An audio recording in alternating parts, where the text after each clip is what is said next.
SMART24, driving business.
Good evening and many thanks for joining us today. It is Business Today. I'm Jerome Paul Sonko with Winnie Buyinza Nakauchi on Sign Language. We're coming to you live from plot 42 Nile Avenue.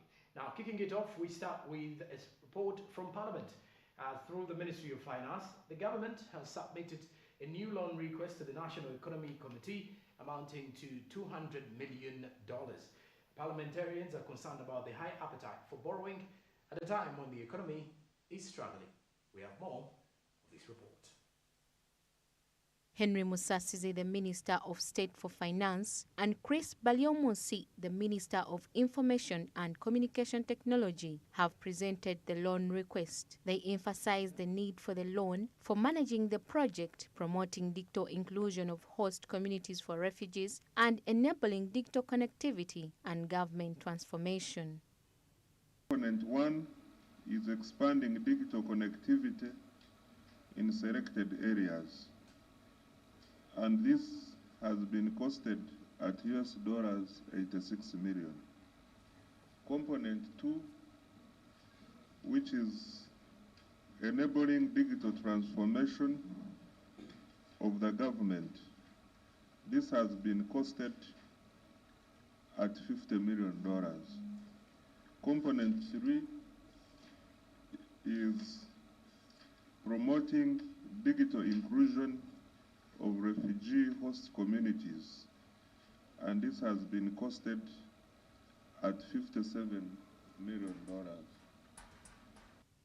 The committee members, on the other hand, have highlighted their concern regarding the ongoing borrowing at a time when the economy is suffering. We're running to almost a shutdown as a government. Now, these are the project loans, including this one, and the one yet to come, the one which you are willing to come and present next week. I think as a committee, we need to advise Parliament that the economy is doing very badly, debt sustainability is a very big issue, and such loans like this one, project loans, we can do away with them. Legislators claim that despite the Bank of Uganda raising an alarm about borrowing, the government continues to ask for loans occasionally, depleting the nation's savings. The chiefs at the Bank of Uganda are constantly raising a red flag on borrowing and advising government. But on the other side, government is coming to take in more loans. Now, who should we believe in? Because Bank of Uganda is saying the reserve has been reduced from about $4.5 to $3.6 billion. And getting more loans would threaten their ability to inject the reserve in stabilizing shillings, and yet you know currently the inflation is going to double digit. In our recent meeting with Bank of Uganda, the deputy governor clearly stated that given the current state of the economy, it would be prudent for government to focus more as we plan now, as we execute the current budget, as we plan, as we go through the next budgeting cycle, to plan more, to put resources, to inject more funds in production and value addition. In response, Musasizi has informed the MPs that while they are aware of Bank of Uganda's worries, they believe that proper management of the economy cannot be achieved by focusing just on monetary policy while ignoring fiscal policy because the two are intertwined. The network itself, strengthening the network itself, to enable people who want to use the IT services have the infrastructure in place. Therefore, I want to believe that this borrowing is in line and it addresses the concerns the governor raised. I want to combine this with the additional question by Honorable Tony Ayo. The minister also reassured lawmakers that the credit in question is not a luxury loan, as some of them may have believed. First of all, this is not a luxury loan. This is a loan to invest in infrastructure. Dr. Chris, the Minister of ICT, will talk more about the development impact this loan will bring to the economy. On debt sustainability, Honorable Baka, like Honorable Byanyuma said, Uganda is not among the countries which are distressed with debt. Our debt is still within the manageable levels, both now and in the medium term. Despite the red flag Bank of Uganda has raised over borrowing, government continues to borrow to support the economy, which has raised concern amongst the legislators over the continuous borrowing at the time when the economy is not doing fine. Samla Hanifa, SMART24 TV, Business Today. Understanding with the nation of Japan, and in order to support young employment creation, innovation and capacity building among the Ugandans, the Ministry of Information, Communications and Technology has signed an agreement with the Japan International Cooperation Agency. Monica Nabionga brings to you this report. Our initiatives as a ministry that are aimed at strengthening the innovation ecosystem, strengthening capacity building and skilling, as well as promoting employment opportunities for the youths in this country. We know that the pain points that we have as a country is that the majority of our population who are youths are largely unemployed, and yet they are educated. They have university degrees, but we came up together as a team and said, how do we manage this? The ministry already has structures in place to, as an enabling environment to support this. We have set up the BPO and Innovation Council that is guiding us on creating an enabling environment for promoting BPOs and IT enabled services. And then we have the Innovation Fund that has supported innovators and grown some of these innovations and scaled them up to, commercial use and use by government. We have innovation systems that we are using as government, developed by our own Ugandans. We have the e-procurement system. We have the online business registration system by URSB. According to the World Bank report 2021, Japan has an employment rate of 3%, whereas Uganda has an employment rate of 83%. Japan's intervention to assist Uganda in solving this issue is primarily motivated by this.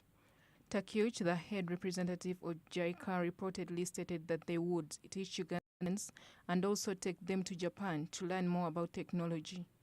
By providing a lot of training opportunities in Japan for ministry officials. But after signing this document, we move to next stages, we are going to start a new technical cooperation project, which is targeting to strengthen ICT industry in this country.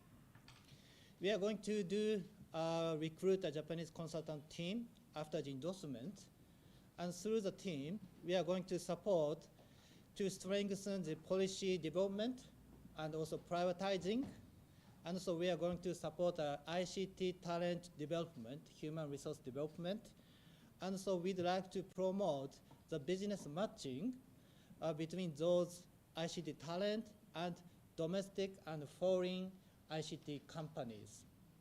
Strengthen the entrepreneurs of young, talented Ugandans. The permanent secretary continued by assuring Ugandans that this initiative will get underway as soon as possible and the effects would be evident as soon as possible.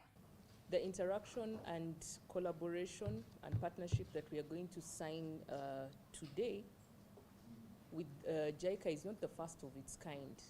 We have had a number of partnerships with JICA in this country, in Uganda, not only with the Ministry of ICT, but various sectors in academia, in health as well, infrastructure development, and a number of those. And I believe all of us here could have benefited from JICA in one way or the other.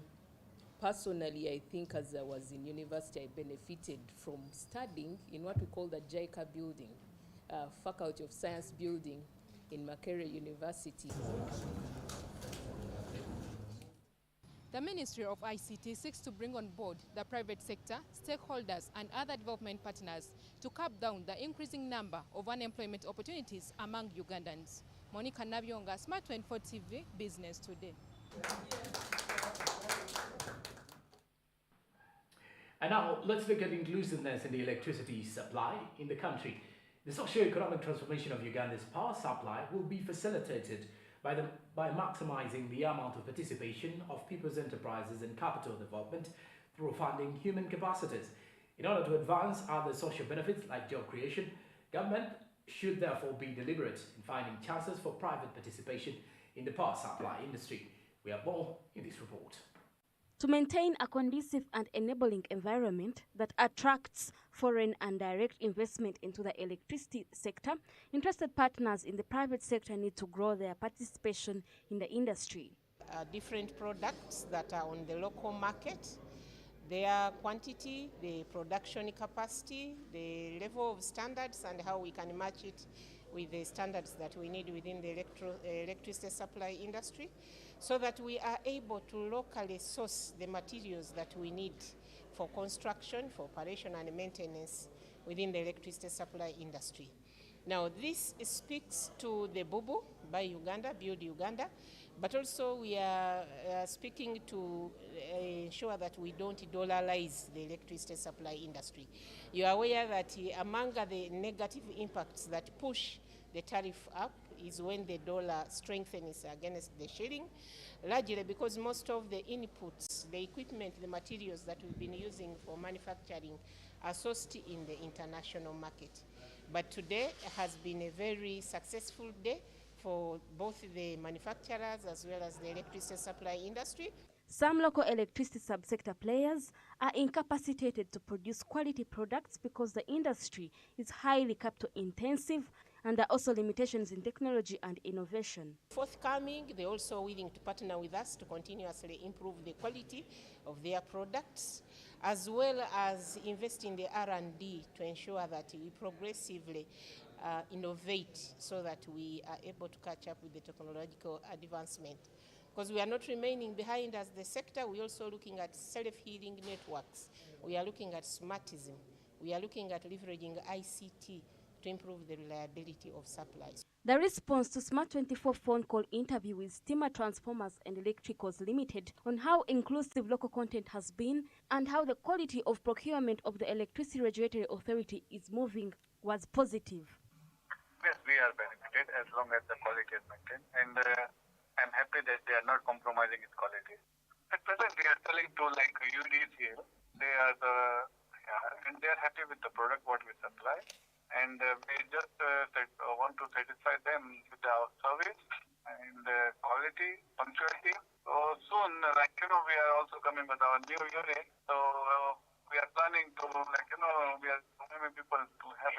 certification, then only we will be also be one of the biggest clients. There's a big challenge. Actually, we are not only manufacturing for Uganda, we are also exporting to some of the neighboring countries like Rwanda or Congo or Sudan.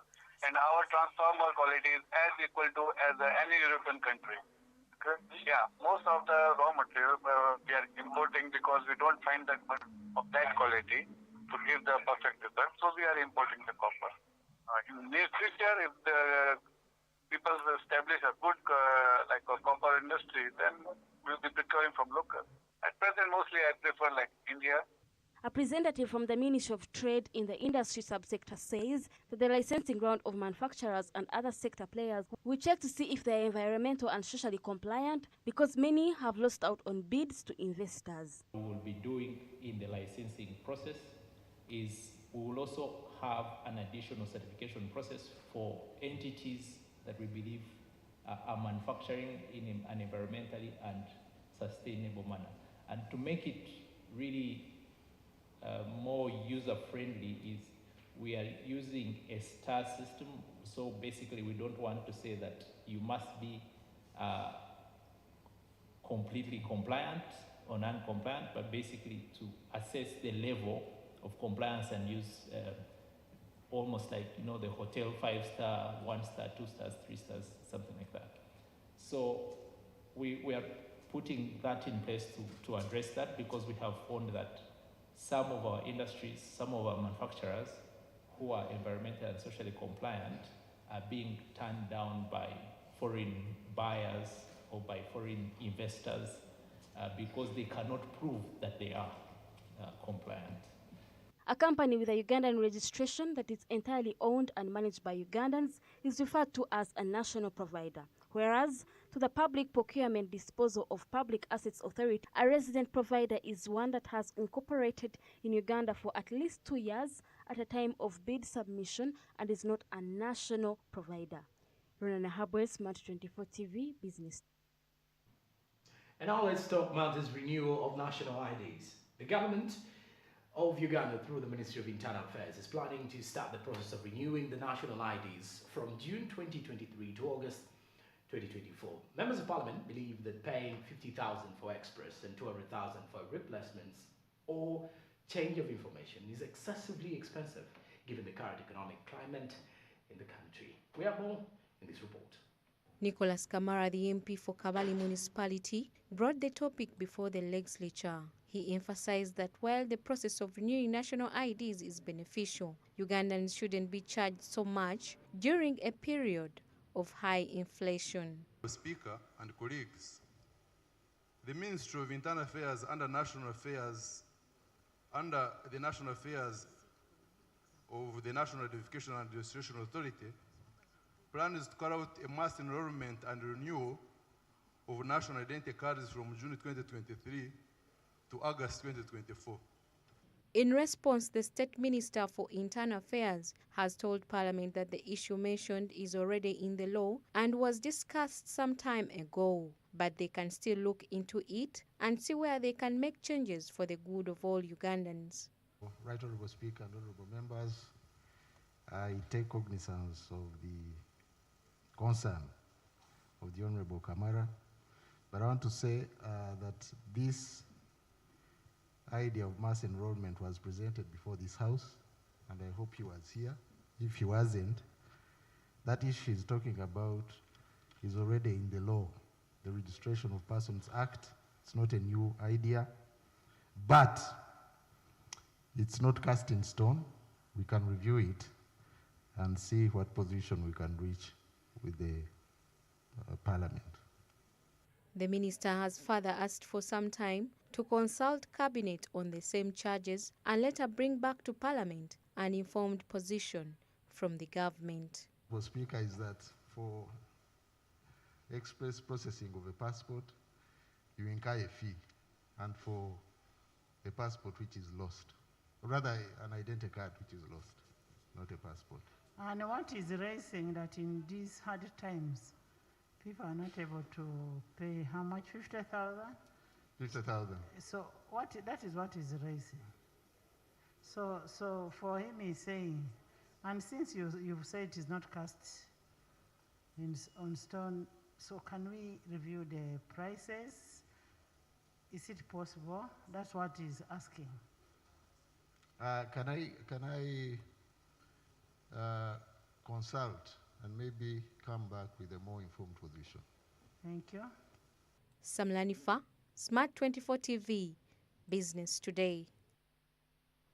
All right, now today the Integrated Marketing Symposium was held with the topic The Future of Marketing and Advertising, and addressed business challenges as a way of creating a thriving digital market in Uganda and strengthening the country's economy. Let's have more with Naomi Mutumba. As the largest employer of young people, the industry was urged during the Integrated Marketing Symposium for developers to produce compatible, factual content that will help them expand in the market, benefit from the digital era, and remain competitive. The symposium is really to bring all stakeholders on board. We have a discussion and talk about the issues within the industry as it is evolving. You've heard what UCCA director is talking about. The digital age is affecting us, and maybe also what we had to note is the advertising industry is using most of the youngest members in the community. And early last year, the Ugandan government blocked Facebook. Additionally, there have been numerous attempts to negotiate Facebook's unblocking without success. Millions of Ugandan business owners who utilize Facebook were adversely affected, and they now must use the government task force to reopen it. Uganda Communications Commission is hopeful that this will open up soon. Yes, one of the things that I want to communicate is, look guys, the world is changing, right? We're working in a world today where you have people working in different time zones, right? India, Europe, Africa, US, you're on the same team, right? You're working in an environment where, you know, it's 24/7, right? It's digital, it doesn't sleep. So asking people to come to the office all the time, I think is, and I see even the big guys, Elon Musk is still doing that, right? It is up to debate, but where I sit is that we have to change, especially the older guys, and allow that the world is changing, not hold on to that old school. Regarding internet costs in Uganda, the government indicates that prices may not reduce now due to the expensive cables used, but the prices of internet are dropping dramatically, which is enabling many entrepreneurs do business online. About when Facebook will be open, I cannot tell, because the prerogative still rests with the highest authority, and I'm sure he is in touch with various players in this country, and upon assessment of the situation, he may, even as soon as tomorrow, next week, next month, whatever. So we leave it open, but he's very concerned as well that this platform is being used or is used by a lot of people, especially youngsters, in doing business and reaching out socially. It's also a revenue earner for the country. The focus of the symposium is on talent management, digital trends and impact on businesses through harnessing new media, research management, building linkages and synergies, and the role of innovation in building a sustainable brand and succession planning. The cost of internet in Uganda, if you look at your statistics, well, we can always provide it to you if you want, but it's also available on our website, has been dropping down dramatically. It is instructive to note that while other cost of items, fuel and the rest go up, internet, ICT services, calls is going downwards. Even the times when COVID was hitting us hard, we didn't have a surge in the cost of communication services. They're dropping constantly. Uganda Advertising Association, the governing board of advertising and marketing agencies in the country, will hold the Silverback Awards aimed at recognizing creative, public relations and media excellence in the country. Naomi Mutumba, SMART24 TV, Business Today. In for a short break for the moment, but when we do return, we have more stories regarding business matters. Stick around.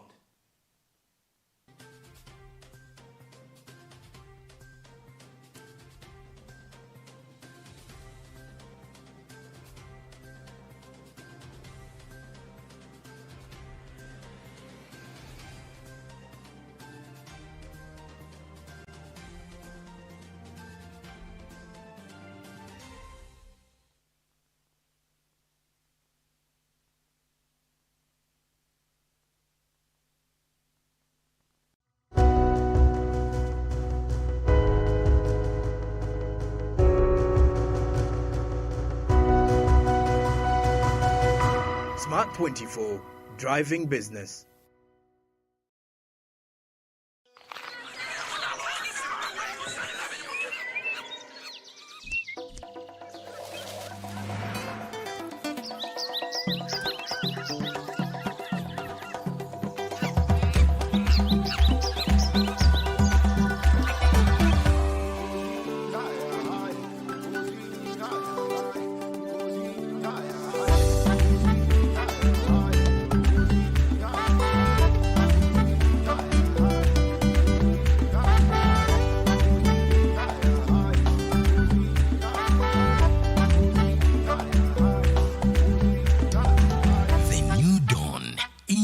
Sky.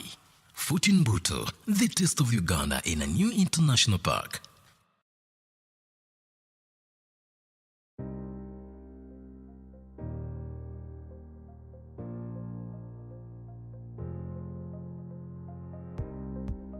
Did you know intellectual property refers to creations of the mind of human intellect, such as inventions like designs, symbols, writing, music, designs, names, and images used in commerce. Intellectual property law grants the owner of such work or invention exclusive rights to exploit and economically benefit from such creation. In Uganda, to enjoy protection and exclusive rights, one has to first register such invention with Uganda Registration Service Bureau on domestic level.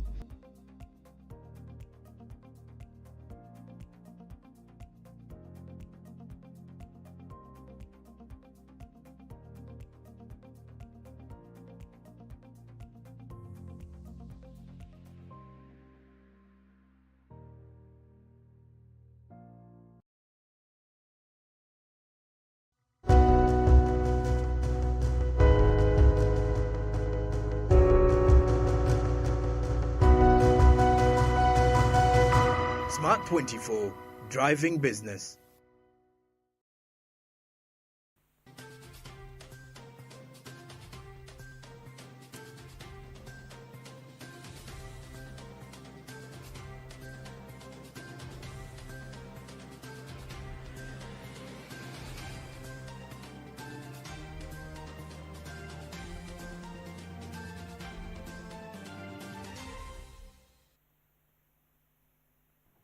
We'll be back from the break. Let's continue with business today. Now, we look at a report coming in from the taxman. As Uganda's Revenue Authority has appreciated and enrolled 118 companies that have been tax compliant with the authorized economic operators. According to the Commissioner General of the Revenue Authority, John Musinguzi, the enrolled companies will now have the freedom to operate freely without any disturbances. We have more in this report.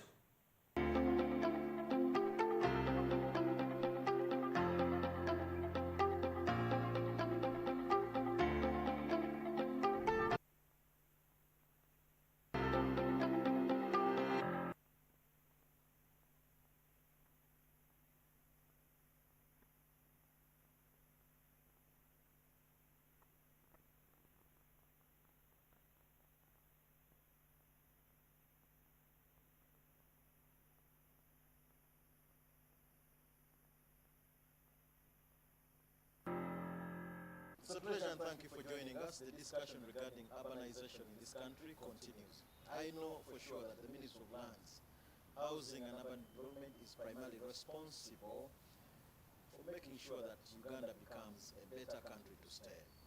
Tonight on the Coffee Court, we discuss issues of the real estate sector and their contribution towards the urbanization of this country. And I am joined by the Managing Director of Abbas Housing, Mr. Gawa Vincent. He's also a board member of Habitat for Humanity, but also sits on the board of the Uganda Nation Urban Forum.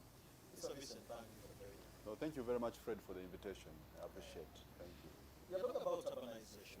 What's urbanization from the real estate sector perspective? Now, Fred, when we talk about urbanization, in our view for real estate sector, we think about one, housing. We think two, infrastructure development. We think three, habitation for humanity, and how the people use the environment they are in order to do business and also be able to bring food on table and offer services to the country. So when we are looking at urbanization, we are looking from the real estate point of view. We are saying, look, can we have the facilities and infrastructure that enable people within a certain urban area in order to, one, to sleep well, two, to do their work, three, offer services to the public, and also be able to generate income for the country through taxation. To me, that's how you can occupy my head towards it. So those three should be in perspective. The road network should work, the electricity should be there, the water and everything should function. Of course, food security in order to feed those people within those urban areas. And there you are talking about real estate and how people live and how they go to work on a daily basis. So you're simplifying and bringing us to speed on whether that is attainable. But let's first of all broaden the discussion to issues of urbanization. We are talking about a very critical issue where government needs to invest a lot in this. Where is the connection between the real estate and then issues of urbanization in this country? The connection, actually, the correlation is the linkage between people coming from the rural areas into either trading centers, into towns, or into cities. Now, when that happens, people need the following. One, they need housing. They need office space where to work. They need warehouses where to store food. They need all different things in terms of recreation facilities, bars, hotels, and all these kind of things. That is real estate by definition. So if you want to do urbanization, you cannot do away with real estate, because it is in real estate where people sleep, where people play, where people work, and where people celebrate. So you need the built environment sustainably, I want to mark that word, without compromising the environment for the urbanization agenda to take place and people live well. I want to mention the issue of warehousing. That is food security and food storage, because when you have people crowded in one area, they need to eat. But of course, beyond that, you are talking about the issue of infrastructure development. We know by statistics that about 40 or 60% of the road networks in every country rotate around people, places where they live. That is a road that comes from my place to your place, Fred. The road that comes to your place to a school, that goes to a hospital, that goes to a shopping mall. These 60% of these roads, if you add those roads that rotate in Muyenga and compile them in one line, that's 60% of the road network. The rest of the linkages is the road that comes from here to go to Masaka, to Jinja, and so forth. That is 40%. So we are talking about road networks, the rail lines. We are talking about issues to do with the utilities, the water access, the power access to the neighborhoods. All these things make an urban setting look livable, sustainable, and of course there are other things to do. Garbage collection systems, drainage systems, and all these kind of things. We are talking about just buildings, hotels, and many of them. No, Fred, it is big. It is huge, because you are saying people must be in a place and must work, must live, must be able to be healthy. So the whole network and infrastructure of what we sit on, hospitals, schools, shopping malls, all these kind of things must work in tandem in order to have the urban agenda really fulfilled. And of course, in the periphery of the settlement, there should be farmlands for people to produce food and feed those urban areas. Now, we are talking about urbanization.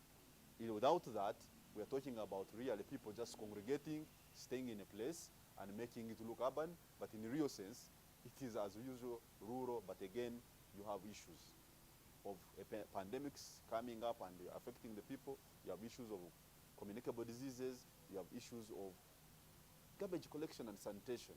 So we must think holistically about urbanization. Otherwise, we bring people into areas and we create more problems, in my view. Okay. So you're talking about a sector which is critical, but the people in this country are not that enlightened more about the real estate sector. What do we do about this? No, I think what we need to do, it has to come from the leadership point of view, of the sector, and for me that is where Ministry of Lands, Housing and Urban Development plays a very critical role. I would like to break down the Ministry of Lands, Housing and Urban Development, and we understand it. One, we are talking about land. We are talking about housing. We are talking about urban development, and silently we are also talking about physical planning. Now, Fred, between me and you, if you hear that, is in the country whole backbone within the Ministry of Lands, Housing and Urban Development. The physical planning is under urban development. Perfect, but the ministry that actually is supposed to ensure that this country is physically planned, that actually where housing should be in place A, residential houses should be in place B, commercial areas should be in place C, and the interconnectedness of all those, that's the same ministry. So if the Ministry of Housing, Lands and Urban Development is not prioritized in terms of resource allocation and staffing and capacity building, the rest follows. To be honest with you, if you have land issues, everything stalls. For example, you have a project is supposed to kick off, and then there are land issues that cannot be resolved quicker and faster. That affects immediately that project. Number two, if you're talking about road reserves, a road needs to go to destination X, but people have built in 2 road reserves. The compensation that comes with that stalls the projects. So the Ministry of Lands, Housing and Urban Development, if you look at it internally, everything starts and rotates around land and housing, and how these two are aligned in order to offer public services to the country. So I think for me, if we are looking at the parliamentarians, when they are looking at budget allocation, I think Minister of Lands should not cross number 5. Because at the end of the day, these issues of land, these issues of housing, these issues of urban planning are also related to insecurity and security of the country. Where is the connection? The connection is, for example, I give you an example. If you go to neighborhoods like Kisasi or somewhere today, people have built roads in a way that actually, if you are driving going in front, if you meet another car, you have to reverse. Now the question is, if for example there was a robbery in between there, what is your rate of escape, whereby you cannot actually pass each other on the roads? That's already an insecurity gap. Number 3, if you are lining neighborhoods and all houses are in one line, and others' houses are facing this, you will point one camera in that direction, and it will capture from here to that street. But you're partly to be blamed, you the real estate experts. Yes. And your team. Yes. You are partly responsible to be blamed for such poor construction. Yes. When it comes to matters of real estate. Yeah, yeah. No, it's true, but again, you know, private sector is a very interesting animal. People are working day and night. It is income and expense, survival. So they need guidance. They need direction. The question is, most of the countries worldwide, you have to prioritize what we call institutional real estate development. Why I mention this is that as a Minister of Lands, Housing and Urban Development, I would be able to license 20 real estate development companies in this country, and they build houses for Ugandans, than allowing 20 million Ugandans to build their homes every day, everywhere. That's a very disadvantage. How do you follow these people? One is building at night, one is building in the morning, and so forth. We need institutional real estate housing development. These national housing and construction companies should be boosted to build housing for Ugandans, and probably create solutions to ensure that housing is affordable. You will tell national housing and construction company that build roads with these kind of parameters, build houses with these kind of parameters. They will. But Fred, you're building in Kasangati. Me, I'm building in Ichigo. Another one is building in Weyogerere. Now, we have physical planners in this country. If me and you can go to cities or towns, how many physical planners do we have in each town? Now, you find one physical planner in a city. Might be lucky. If you actually use Kampala as a case, Exactly. like Yes. one division has one physical plan. Now, how does that guy chase everyone who is building day and night? If we allow everyone to build what they want everywhere. So they will build in the road reserve, they will build a substandard building, you bought a nice plot with a view to Lake Victoria, and someone comes and puts a chicken building in front of you, or a block of apartments. So, Mr. Vincent, you've given Kisasa as an example. Kisasa is in Kampala. Kampala is the capital city of Uganda. Government in 2018 approved the cities, and I know you are aware that many of them have started operation. Talk about Gulu, talk about Hoima, talk about Masaka, talk about Mbarara, talk about Umbali, talk about Soroti, Fort Potro, which I know where you come from. So these cities come into place. when the things you are alluding to are nowhere to be. Yes. No, I think from the strategic point of the country, it is okay to switch on the minds of the people, to start thinking about the cities. It's a brilliant idea, it's okay. And I think for me, what I see with it is that you can wait forever to start cities because you're waiting for budgets, but you can also switch on the minds of the people to start thinking so, and then allow the local government within that city to start thinking backwards in how the city should be working. I think that's the roadmap we have taken. Now, what we need to do now is the leaders of these cities to stop thinking like local governments. Because a city is not built by allocations from central government. A city is built by generating resources locally within that city, given the uniqueness of that city. Okay. I will give an example. Fort Portal is named a tourism city. So the leaders, the mayor, the council, the clerk, town clerk, the city clerk, and all those groups now, we have to think backwards and say, okay, fine. How do we make sure that we attract all the investments that relate to tourism, Fort Portal Tourism City? And so far, we can now start collecting taxes within the city itself to do the physical planning and the whole plan of the city, to start putting infrastructure within the city that actually reflects the tourism uniqueness, so that Jinja, a person can leave Jinja, which is a manufacturing or investment city, to go and visit Fort Portal Tourism City because it is unique in that area. And what will happen? Once you have that, the restaurants will have business. The airtime people will sell airtime because there is interconnectedness between all these cities trading with each other. So if we can achieve that, then the cities will work. But if we keep waiting for allocations from the central government to come and run the cities, I think that will be a very different model that cannot lead us there. Are you saying it's possible for government to offer you a city unprepared? Is that what you are alluding to? I think, depending on what the framers were looking at, it comes. The question is, when it comes, what do you do with it? Because it is already there anyway. So we can decide to do two things. Call ourselves a city when actually we're a town, or start working backwards to resemble that city that is already with us. But for me, the issue here is a city develops on trade, develops on the taking advantage of the uniqueness of that environment where the city is, to trade with other areas that don't have that uniqueness. So if we can achieve that, then we shall have these cities start working. You've heard people say we were offered cities and never prepared. Yeah. From the lenses of the real estate, what is your take on this? No, the point here is we are actually in real estate sector. The point I'm making is that housing, we live, we play, everything into real estate. So the question is, if we are going to be a tourism city, for example, are we going to have housing for people?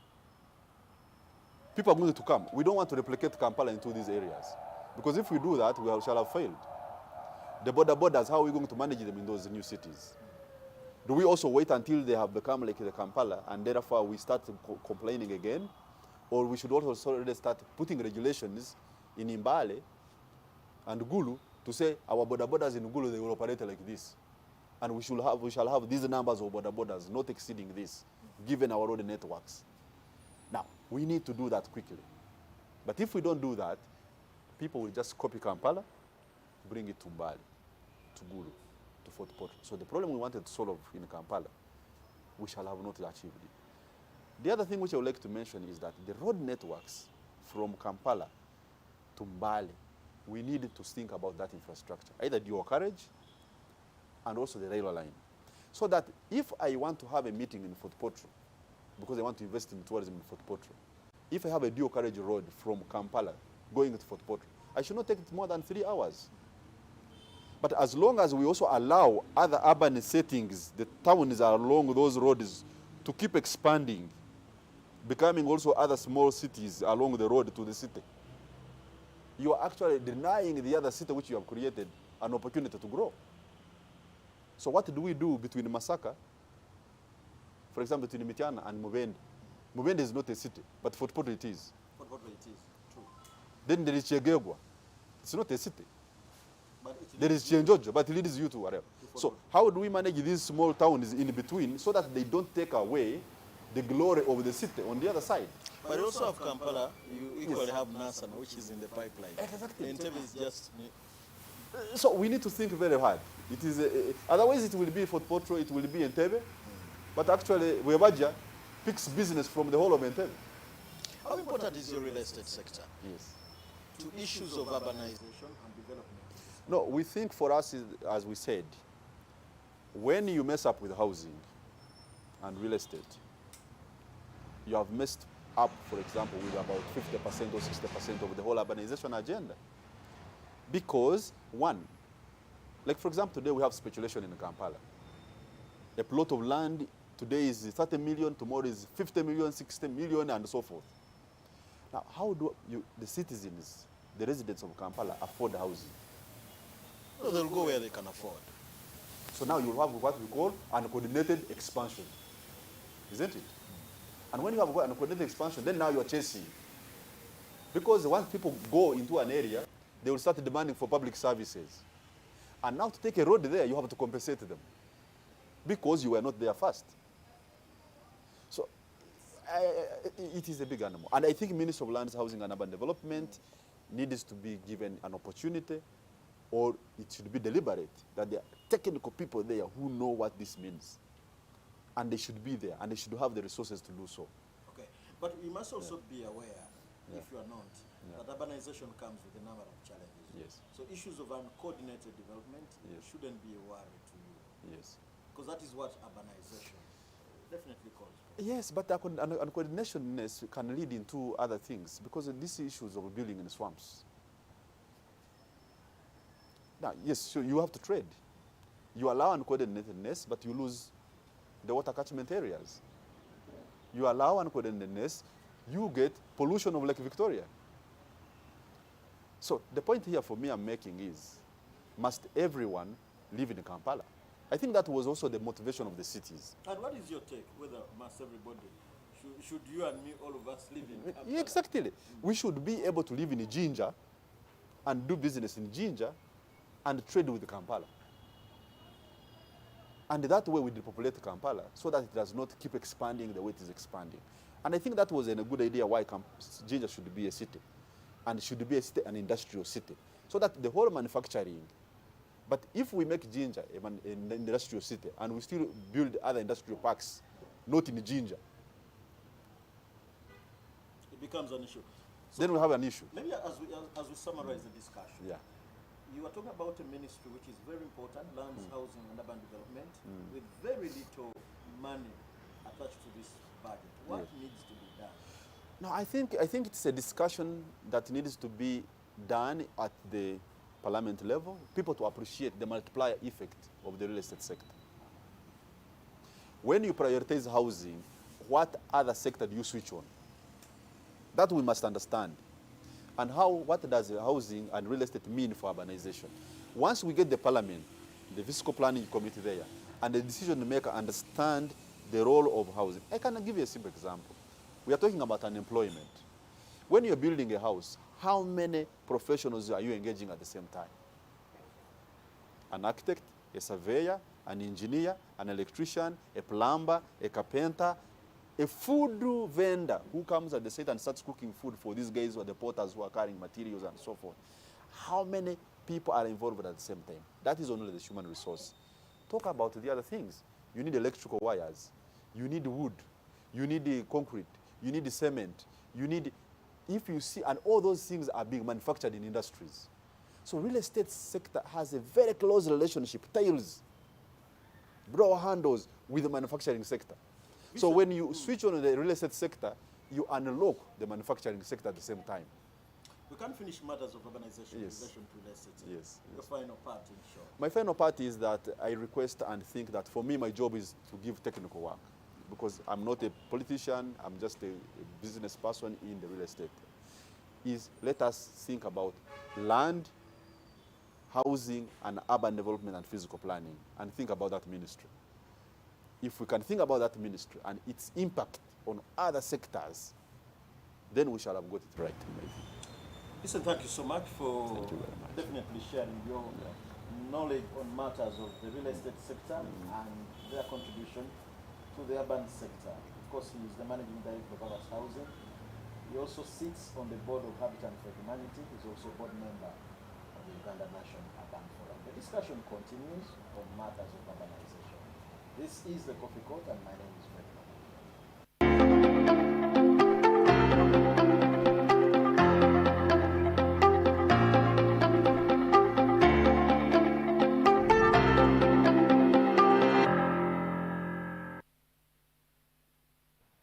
Well, apologies first for a Uganda Revenue Authority report that was called earlier on, but then instead we did have the Coffee Court. We shall surely bring you that report on Monday regarding Uganda Revenue Authority's performance. But also besides that, the Coffee Court has been highlighting more on the real estate sector, a sector that is steadily growing today. And of course, if you look back in the last 5 years, it has well been growing bigger and better. I'm Jerome Paul Sonko with Winnie Nakauchi on the sign language. We wish you a blessed night, but above all, a wonderful weekend till Monday. But SMART24 TV continues to drive your business, so stay tuned in here. Mainstream channel 394 on GoTV and channel 372 on DSTV. Have a blessed evening. Good night.